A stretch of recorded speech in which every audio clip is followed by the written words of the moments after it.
Sly Cooper and the Thievius Raccoonus, a game released in 2003 for the PlayStation 2. This game is the first of a franchise of 4 games developed by 2 different companies, the original creators being Sucker Punch and Sansaru Games. Sucker Punch is well known in the gaming industry for the Infamous series and Ghost of Tsushima, but before those games they ushered in a new breed of 3D platformers alongside the Jak and Daxter and Ratchet & Clank series. Sly Cooper did a spin on the platforming genre by essentially making you the anti-hero in a world of anthropomorphic animals, where nimble movements and thievery were the name of the game, accompanied by a good soundtrack, great sound design, and an overall solid gameplay experience.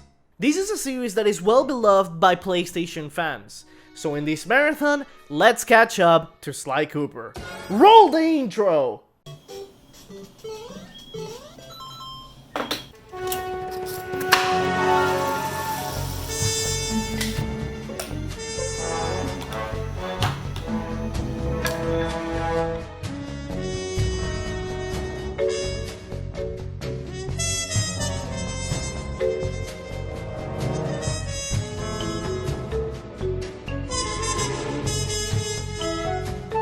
For the renewal of catch-up, I wanted to go back and take a look at a series that I experienced for the first time a couple of years ago.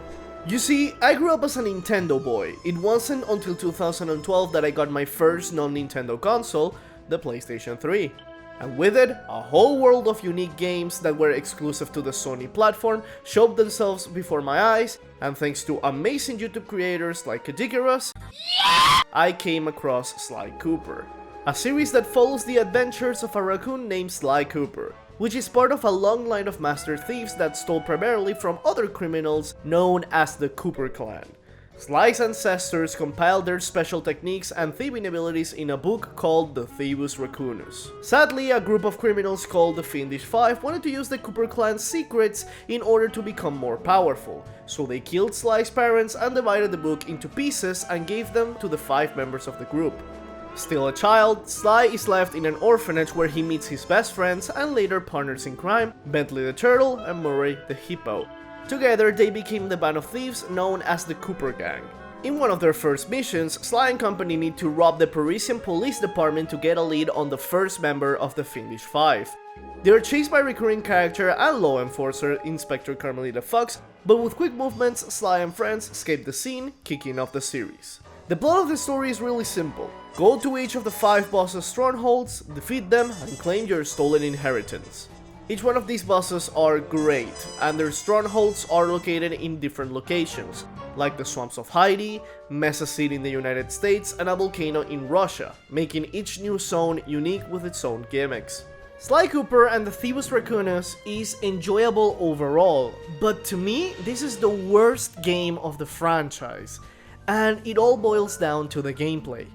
With the premise as good as it was for the first game, the gameplay feels like a glorified Crash Bandicoot game. Each level is linear, you have to break a certain amount of clue bottles to crack a code of a safe located in each level to get an upgrade for Sly, which is opposed to the box breaking mechanic that is present in every single Crash Bandicoot game, that when you break all the boxes, you get a gem at the end of the level. Sly dies in one hit unless it finds a specific item which allows him to withstand a hit without dying. Each boss gives an upgrade useful for the next level, and after getting everything in a stage, you have to beat a time trial to get more completion percentage. Which is not like a glorified Crash Bandicoot game is Sly's unique arsenal, which allows him to attack enemies with his cane, hug walls on ledges, climb on pipes, double jump, walk on rails, and land on tight spots. What I said about the game being a glorified Crash Bandicoot game isn't to say that the game is bad. On the contrary, even though the game might have a somewhat identity crisis when it comes to level composition, the fluidity and precise movements Sly performs makes each level a bliss to go through. And for good measure, the game has missions that break up the pace from what you normally do in Sly's gameplay.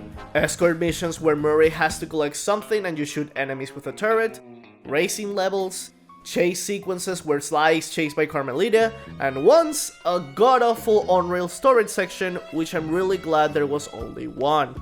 The presentation is stellar, reminiscent of the villain of the week format Saturday morning cartoons were known for, even having animated cartoon sequences to elaborate in the boss's backstory and to present the chapter. The game has a lot of charm to it, and one of my favorite things they added is that every time Sly steals something from a safe, he would leave a calling card with his logo. Bosses in this game are full of personality, so each one leaves quite an impression on the player. The boss fights are pretty good and unique from one another. One is a rhythm challenge, while another is a platforming challenge. These unique gimmicks makes each boss fight way more special. Overall, Sly Cooper and the Thievius Raccoonus is a great game. Although it's not the best of the series, this game laid the groundwork so that later games could build upon it to create this amazing series. But that's going to be all from me for today. Thank you guys for watching. If you liked the video, please hit the like button. If you want to see more of Catch Up, consider subscribing. There's more of Sly Cooper to come, more marathons, and more things that I want to go back and catch up with. Once again, thank you guys for watching, and I'll see you guys pretty soon. Take care.